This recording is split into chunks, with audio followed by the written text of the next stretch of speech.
So, I wanted to very briefly talk about some common traits of the companies that I see that are winning through this down economy. And it's all pretty straightforward, and none of it's rocket science, but I'll explain a little bit my thoughts on the matters as we go along. Key traits: they're diversified, they're innovative, they're nimble, they're proactive, and they're efficient. Companies that have all that together, they're doing fine.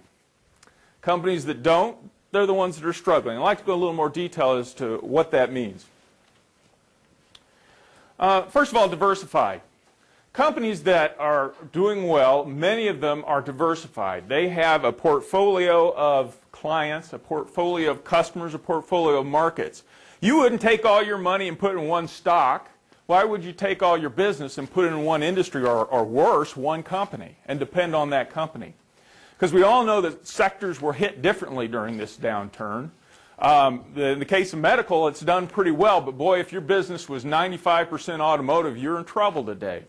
So the companies that have done well are diversified. They're to the point where one company or one market going down can't sink them.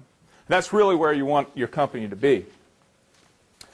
These companies also replicate their best customers. You know, last summer when things were very good, I had companies tell me, we can't work on growth right now, I've got too much business, I'm too busy. Well, that's fine as long as you've got the right kind of customers, as long as you've got the good customers. In fact, what I encourage my clients to do is identify those bad customers and fire them. Be bold. Go out there and get rid of the customers that you don't like, that don't work well, that you don't make any money on, and go find some customers you can make money on.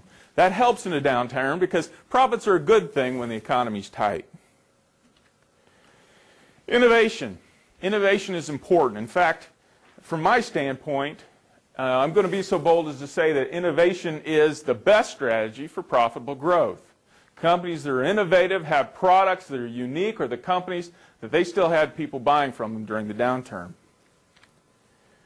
Some data. A recent study from Georgia Tech.